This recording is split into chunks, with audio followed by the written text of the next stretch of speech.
Like, it's quick. It's crazy. Yeah, man. What do you think about this, dude? Because like, so I grew up in Northeast Ohio, and a couple of my buddies, they're all spread out through the country, but our hometown, and I'm sure a lot of other hometowns in America, maybe it's other parts of the world, has this narrative around it, creating for the people thinking that they can't do that. I mean, the stats. What are the stats, Tim, of people in America who don't even have a passport? It's alarming. And yeah, I mean, it's sad. It's tough. That's why it's like my job, not just to travel for me. Like, I share everything through stories, through photos, through videos, and showing people. They're like, how did you get Wi-Fi? Like, oh, you can use a local hotspot. Like, they just don't think until they see it. And then they see me trading. Like, a lot of my students don't even believe. They're like, oh, are you really, trading from there? And I'm like, yeah, like, there's Wi-Fi everywhere. Technology changes the world. Do you think that it's one of these things that I don't want to say because there's a high skill involved in any sort of mastery in life, whether it's trading or a martial art, but you've done it for so long. We can't equate an hour. I know some people like to do that, equating hours to mastery. Do you look at the trading now as just who you are? Is it almost like your heartbeat that allows you to do everything else? Or is it just, how do you view that? How would you describe the trading to yourself? Yeah, I mean, it definitely gets easier over time. It's a process. A lot of people are just beginning. Like, they don't know anything about the stock market. They don't know anything about finance. For me, I'm trying to teach them the process from the start. Like, I've internalized everything so I can research quicker, I can trade quicker, I can live more, and I can adventure more. But a lot of people just need the expertise first. They can't, it doesn't matter if I travel everywhere, like, they can't. They have their job. They don't have enough money to actually travel to these places. So it's step by step, like, thinking about what I've done and what I've created for my own life, and then trying to transfer it to other people. Yeah, your Instagram, man, is your Instagram is one specific case in a world of a lot of pseudo cases that is evidence of filtering skills towards one specific craft and seeing what outcome is possible. And you have a team around you too. I don't know how updated or when you do post, because I know some people who have huge followings like yourself won't post current photos until they're in the next stop for whatever reason. But like the ones you have in the airplanes, the small little planes with the people and the team around you, are those people that you're meeting along the way, or is that like part of your team that you travel with? Sorry, you got cut off right as you asked that last question. Who do I Yeah, travel?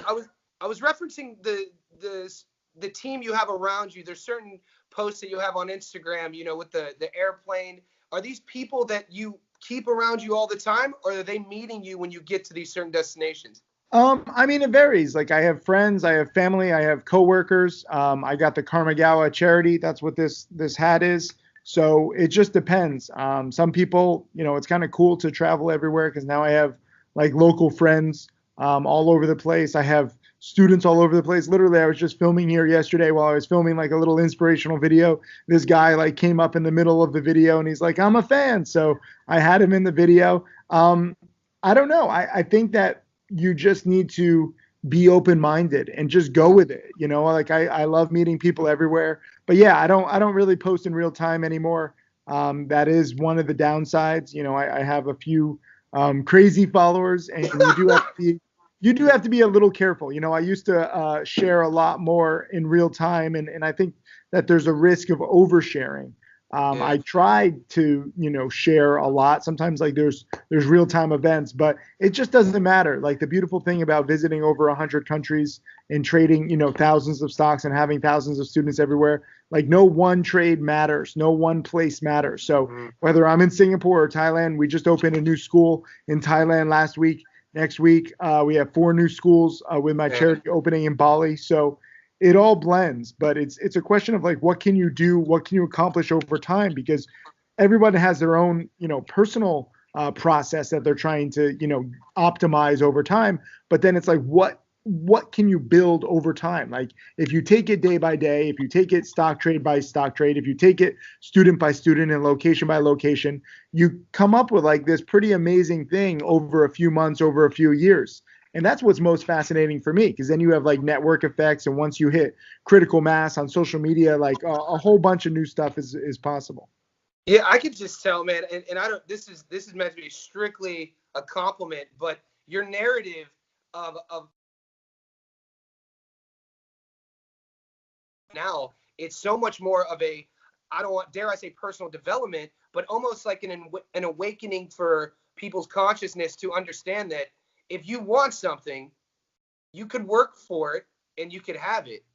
Because before, when we spoke, it was a little bit 2.5 years ago, and you were talking about, working on getting that Facebook live streams up, and you were doing a lot of the quick little lessons on trading and the numbers. And now it seems to me like, the hat you're wearing and, the charity, and it's kind of like, it's seeping into like a bigger message now. It's cool to see, man. Yeah, I mean, I've developed a lot as a person in the past 2 years. My charity, I mean, started with nothing.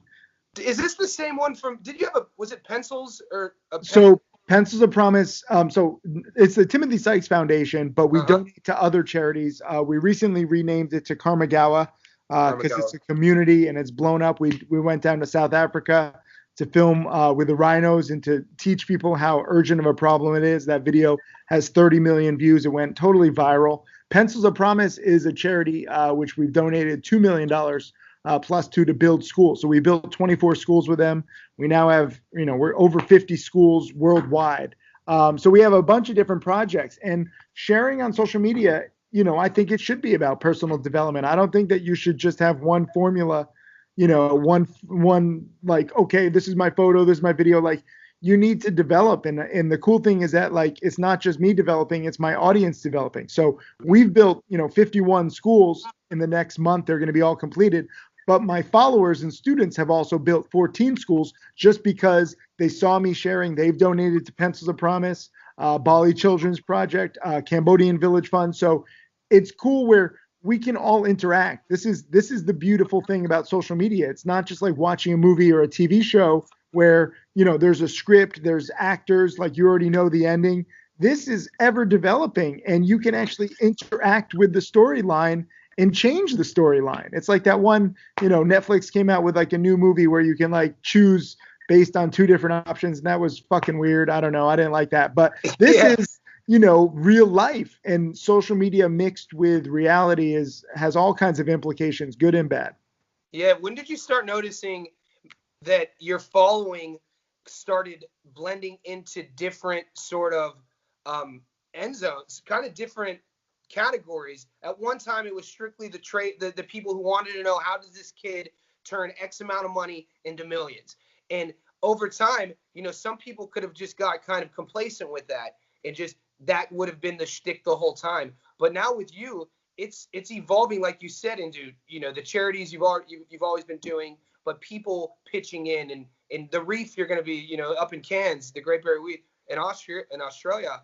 Has it always been that way? Because I've noticed, even if I read the comments on your posts, before it would be these snarky kind of haters, every now and then, not all of them, but every now and then, about, oh, this guy's not real. And now it's like, dude, thanks for the post that made my day. Thanks. You know what I'm saying? I think that is the most intriguing thing for me about your own growth. Yeah, I think if you stick with anything long enough, it evolves usually in a positive way. Most people just don't stick around long enough. Like they take on a task. It's frustrating. There's setbacks along the way. There's losses. There's not enough rewards. So they give up, and they don't really take the time to stick around long enough to reap the rewards of patience. So for me, I've stuck around. I keep doing it. I've been doing charity for several years, but I really, at first people were like, why are you posting this? You're just bragging.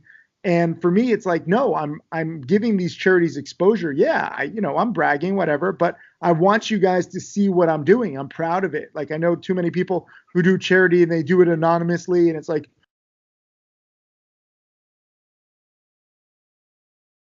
change the fucking industry, and I want to like see what we can do with social media mixed in with charity. And like the Rhino video, arguably the most successful animal conservation video. And I'm not like an expert in animals. I'm not an expert in social media, but people really felt the message. It raised 6 figures for tons of different charities fighting the poachers down in Africa.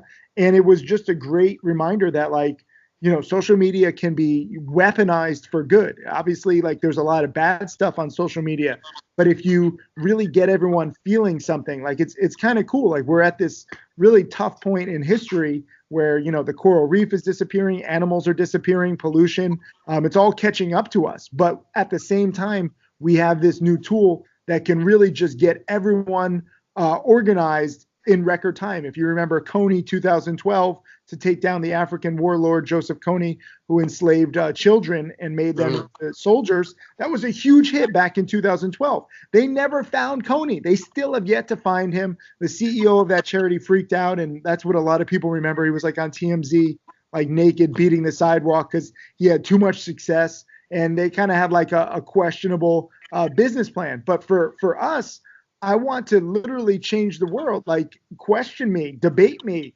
write about me, good and bad. It doesn't matter. I just want to keep the conversation going. And when we come down to Australia, like, it's crazy how urgent it is with the reef. Like, people don't realize this is all going to be gone in the next few decades. Like, there's a lot of surfers who take it for granted. Like, there'll be no surfing in the next 3 decades. There'll be no seafood. There'll be no coastal towns. Like, there'll be no food to eat for too many indigenous tribes and people who live around seafood. There'll be no tourism for, snorkeling or scuba. Like, so much of the world depends on this, and people just need to be aware. So for me, I want to use my network for good. I want to use my money for good. And frankly, it's just fun. Like, I've traveled everywhere. I've spent a lot of money. I've lived very well, but now I want to give back and pay it forward. And when people see this more and more, like, they start to join in, because they're like, whether they have a lot of money or a lot of followers, it doesn't matter. Every single one of us can, really put in what we can to change the world. And that's what it's going to take. So when you get down to Cairns, have you been to the reef before yet? Have you never been to the reef? I can barely even put my head underwater. So I'm hoping they have like the new stuff where I can breathe underwater. But yeah, I mean, my team and I have just been researching. 2 of my videographers are already down there meeting with different charities. There's a lot of simple stuff, like just using like the right suntan lotion. It's crazy. Like, we don't even realize suntan lotion really hurts. So simple stuff like that can be applied to anybody. Yeah, so I went up there a couple years ago, and I'm not a swimmer, but I knew that I needed to go. We initially went up there for one reason, ended up diving the reef. And the spectacular thing about it is it's shallow. So it's not you go 2 hours out off the coast of Cairns. There's a couple entry points. And when you get out there, I mean, it's deep sea, and then all of a sudden you get there and you get out, and it's not that deep. And what you're expecting, because if you Google or YouTube videos from the 80s, the reef, you see fish everywhere in the reef, and that's what you're expecting. When you're down there, you don't see that much action going on. So you, with your team, what is your intention? Is your intention to share a message that we must change, or is it a plan of action? Plan of action. So there's been several documentaries on coral reefs and how beautiful the fish are and how beautiful the reefs are. And not one thing has changed. There was actually a movie in 2012 called The Final Reef, or The Last Reef.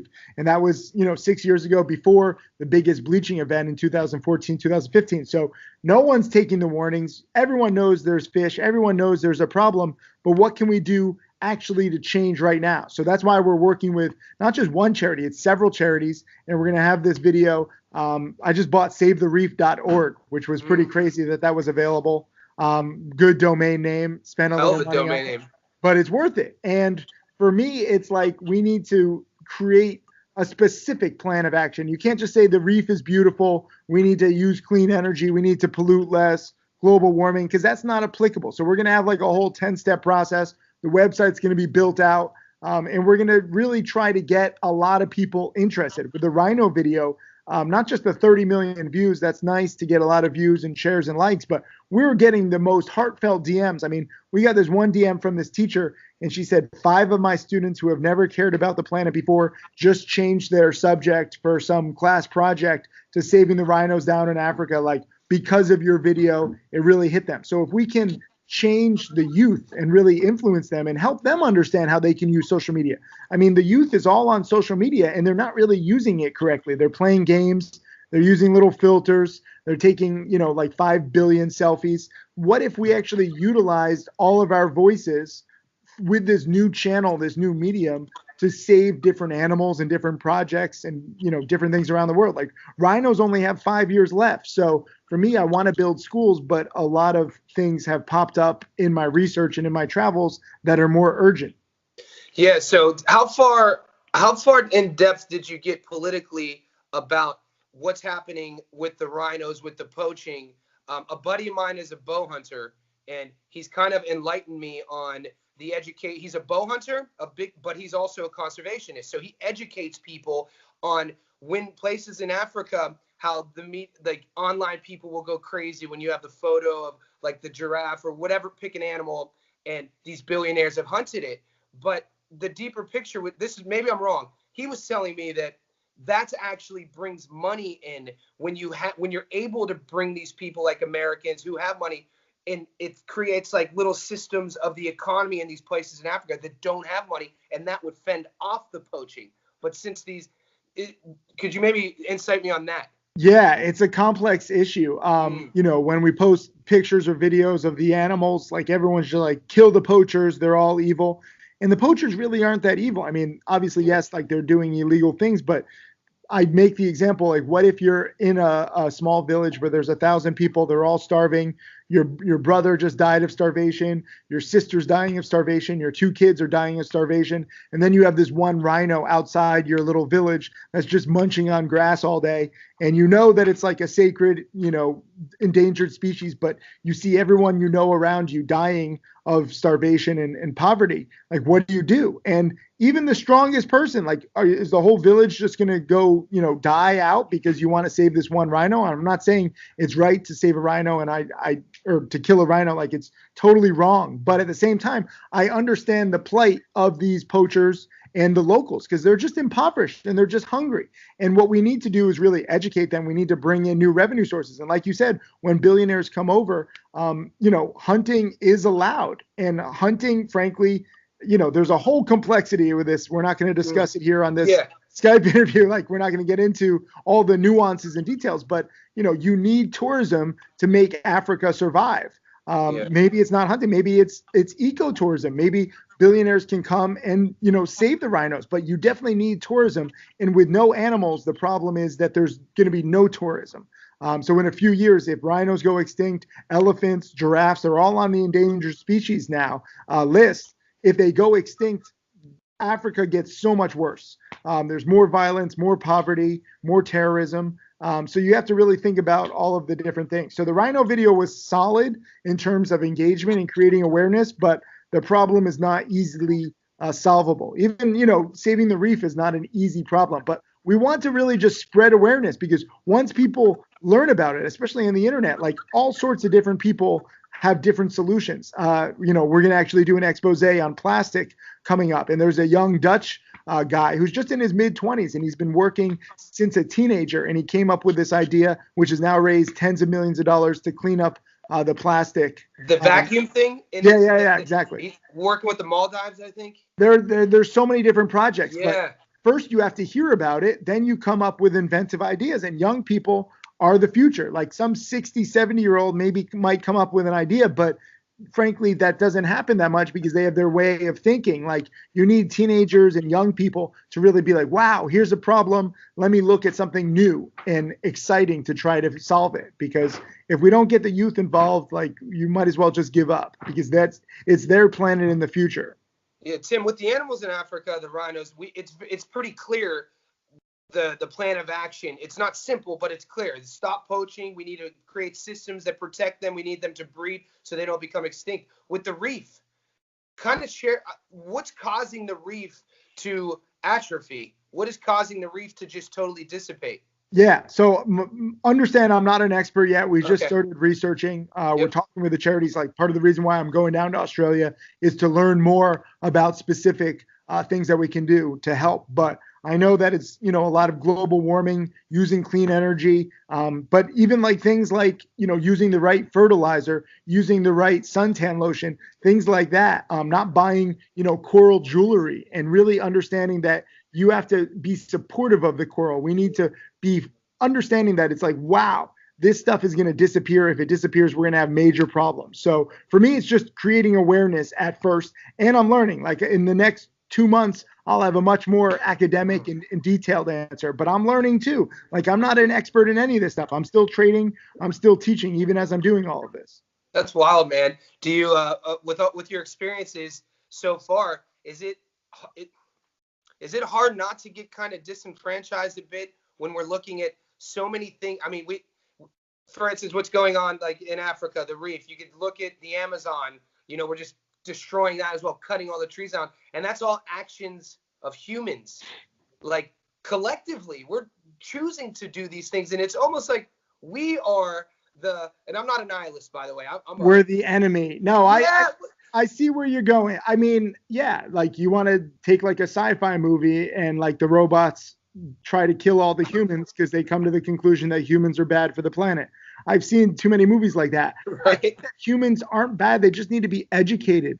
It's like I said, like the local villagers and the poachers, like they just need money. They just need food. They don't want to kill. They're being forced to kill. Maybe there's some sick fucks who actually like it, but those aren't the majority. And there's a lot of corporations. They're not wanting to destroy it, but they need corporate profits for their shareholders, so their stock goes up. So you have to really start to understand, like, why are people doing what they're doing? How do we change that?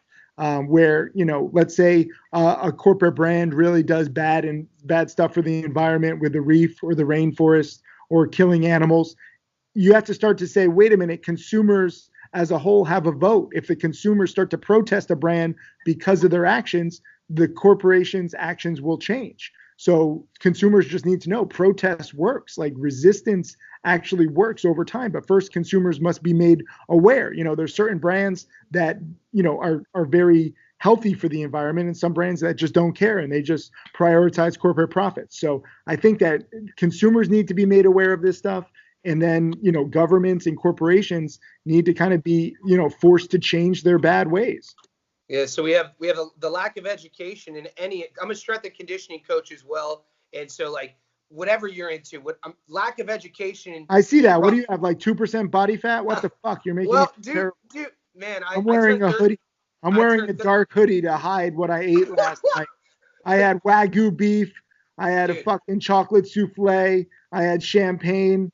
Look at it this way, man. 2% body fat. You got to look at it this way, dude. I turned 37 in April. I used to bartend in Las Vegas, right on the strip, lived in LA, was a bartender. And then on random coincidence, even as you're talking, your veins are popping in your arms. Are you flexing? No, dude, get out of here. Dude, what is this? You got to come. I used to be a bartender in LA. There he is. There's Tim Sykes. No, man, it comes down to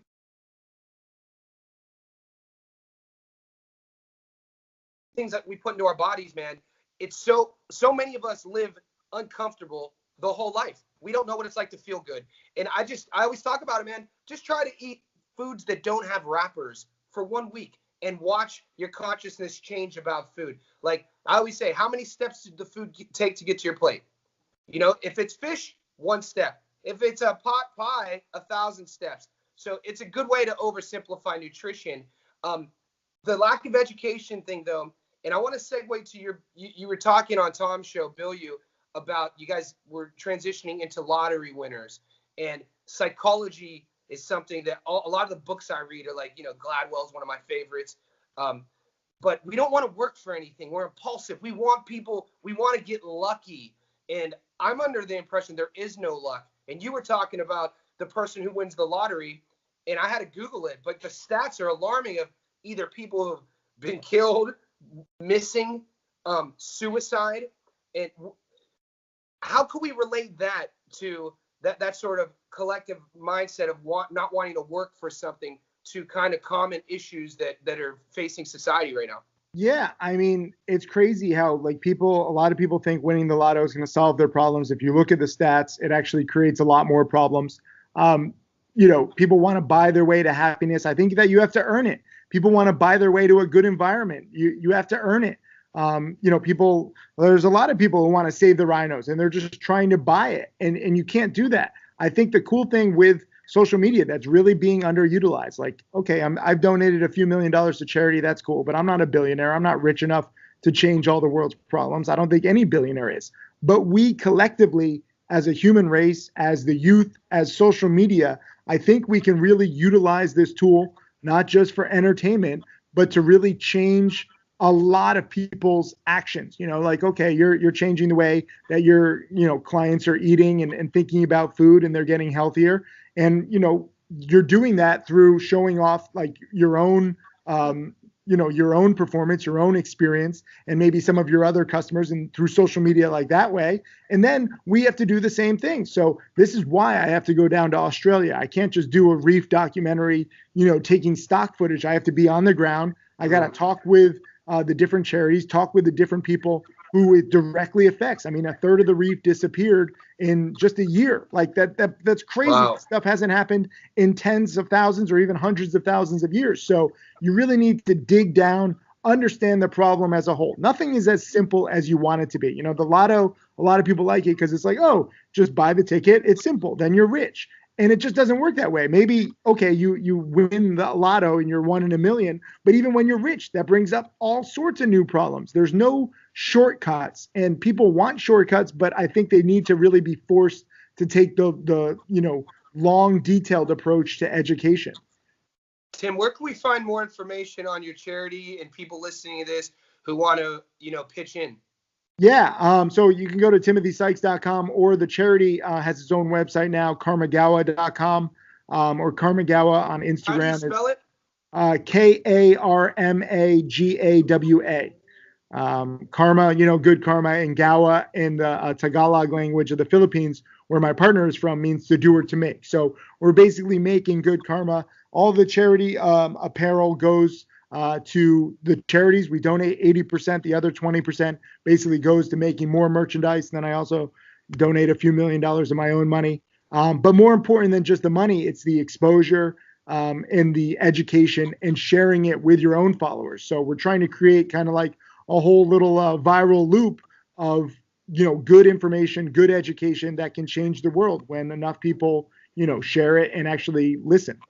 Tim, I put all the links. I'm going to put all the links in the show notes. But other than your Instagram and your social media, are there any other places for the people listening to this for them to stay kind of in tune with your upcoming work in Australia? Are you going to be streaming it at all? Or are you going to just do it and then release it once it's all done? Yeah, I mean, it'll be on the story. I like showing every step of the process, but like on my stories, we might meet with a charity and then not donate to that charity because we found a better charity. So it's not like a perfect process. If you go to savethereef.org, in the next few months, that's going to be built out. That's going to be a nice, easy domain. It's not up yet? No, I literally just bought the domain like 2 days ago. I was pumped that it was available. I was like, I got it for like $1,500. It should have been so much more, but really no one really cares. And the funny thing is, I don't know. Do you have a time limit? Can I tell a story? No, I don't have a time limit, man. Okay. Let me tell you one more story. I got to go in like 10 minutes. I thought you were in a hurry, man. Yeah, I'm always in a hurry. But no, so when I'm doing all this research for coral reefs, I'm looking at all these videos. And the funny thing is, like, YouTube has ads popping up. And there's all these corporations, and they have like this fake panel where they're talking about how they're going to invest all this money. They're going to invest like $1 billion or invest $300 million into saving the coral reef. And it's an ad, not to like sell you anything, but just to help you understand that these big corporations are spending money on protecting the reef and getting rid of plastic. And I like did research more, and we'll have this on the website. I'm not going to name any corporations yet, but like it's funny where the corporations are literally taking out ads, trying to create a positive public perception, and yet they donate very little money compared to their annual profits. And like they do one good project and then have like 80 bad projects. So they're trying to basically like pull the wool over the eyes of consumers. And it's really, it's very similar to actually what I do in the stock market. A lot of people, it's all about perception, right? So like you pretend to be doing good and then you hide all the bad stuff. And for me, this is why it's all about full transparency. I don't care if you're a corporation and you invest $300 million into one good project when you're spending, 500 times that on bad projects. So like you clearly have priorities, and we as consumers just need to be educated as to the realities and not just be saying, wow, look at this ad. They're investing $300 million. and then not doing any further research and not realizing what game they're really playing. It's really a lot of like evil corporate greed where, they want their stock price higher, they want to make more money, so they want bigger bonuses, so they really enact these things that they don't care what happens to the planet in 10, 20, 50 years because they're, going to get all their money right now. The problem with that thinking is that every corporation, big corporation, pretty much does that, and they're all ruining the world at a faster rate than any individual could ever do. So we really need to educate the consumers so that they can force the corporations to stop this. This reminds me, right when you were going into that story, I instantly thought when you were telling me back then about how the celebrities were getting into these fake stocks and they were doing these kind of like pump and dumps. Yeah. It sounds very like a parallel to that. Corporations are doing pump and dumps with the environment. And so they're talking about one positive thing and then they're ignoring the 99 things that kill off any positive thing, many times over. So it just comes down to, knowledge and education and transparency. And that's the beautiful thing with the way that I teach in the stock market. And it's the way that I try to teach, with charity. I can't just donate money. I have a problem where at first I was just like going to build a few schools and donate some money and feel good. But I see so many bigger problems and see so many better solutions. So I'm going to do it. You got to follow your heart. You got to be ambitious. Rock on, man. Hey, before I let you go, are you going to come down to Sydney at all? Or are you going to just stay up north? No, not this time. I was in Sydney last time. I gave a TED talk real quick. I want to come back. I'll probably actually have to come back a few times because there's just a staggering amount of research and people to meet. So I'll come back. I would love to meet up in Sydney. Yeah, man, for sure. And then your time in Singapore, have you noticed what have you noticed? Man, it's hard to do this for you because you've traveled the whole world, but imagine you haven't traveled anywhere. You just left America and you've come to Singapore. Are there any things culturally? Because I've been there. I want to hear your opinion about how Singapore, the infrastructure is. I mean, it's like next generation. Like I feel like I'm in an alien planet. I'm in Marina Bay Sands with a pool on top. We're looking at the super trees in their light show last night, and some of the artwork and architecture here is just fantastic. But culturally, I mean, this is just money. Like this is the most expensive city in the world. If you watch like Crazy Rich Asians, I mean, that was here. Like it's not that far from the truth. Like they are obsessed with money. Everything is crazy. Like the most basic stuff is like much more than you think that it is. Like the breakfast buffet downstairs at the hotel is like $70. And I'm just like, what is this place? But, very much similar to Hong Kong or London or Paris. These are, centers of commerce, and they have so many skyscrapers. They have so many big corporations. And again, it's impressive, but it still comes down to the average consumer. All these corporations sell to average people. And so they have an image to uphold. So like I'm looking out here, it's actually funny. I don't know if you can see here. I see it. Out the window, but look at all these skyscrapers. Damn, you're right in the central. The skyscrapers are all different financial institutions. And I can guarantee you that they're trying to build the tallest skyscraper so that they seem the most legit. It's like a dick measure contest. Like it's fucking ridiculous, right? Yeah. And they all pretty much do the same thing. They all make billions of dollars charging, for consumers for excessive fees, and they nickel and dime them here and there, and no one really seems to notice because for the average person, it's only like, oh, it's an extra $1, it's an extra $2, but multiply that by, 1 million customers or 10 million customers. So this is corporate greed. That's the way I look at it. I really greatly prefer, third world countries where, a lot of people have nothing and yet they're still happy, but they value, their own principles and family and friends. I don't do well in cities. I'm not a city kind of guy. I'm itching to get out of here, but there's a lot of good meetings. I have business here to do myself, and it's also fun too. So I just look at the world a little differently after seeing so many big cities and small towns and countries everywhere. It's one of the only countries that if you have a Singaporean passport, it's a universal passport to every country, even North Korea. I mean, they're so powerful. I probably shouldn't have even said anything negative. I love Singapore. Me too. I love Singapore. Singapore is the best. I love the skyscrapers. I'm inspired by every last one of them.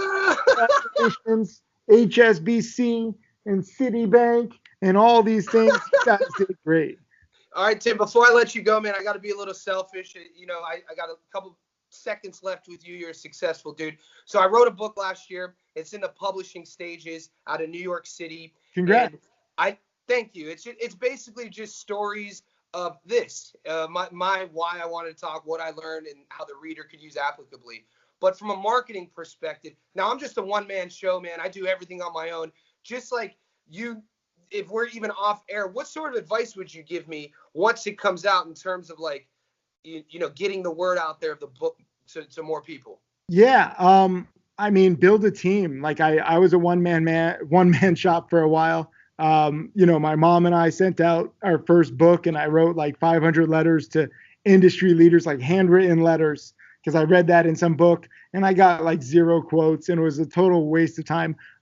You need to build a team, like figure out what you're best at, figure out what you're not good at. I handle all my content. Like one of the questions I forgot to ask, or forgot to answer from you, was that I write all my own, you know, tweets and all my own blog posts and all my own videos, but I have other people who help. Like I want to just come to a studio, which I do every now and then in LA, and I record like 20 videos in a day. Then I let my team, you know, post production, do all that stuff. Like you only have so many hours in the day, so you need to focus on content, and then the rest, you know, dole out what you can, whether you get interns or employees or family or friends. But it's really a team. You can accomplish a lot more. And that's why, you know, the Timothy Sykes Foundation got turned into KarmaGawa, because it's not just about me, it's a community. So build a community, and really, you know, respect that community and make them feel that they matter, because they do.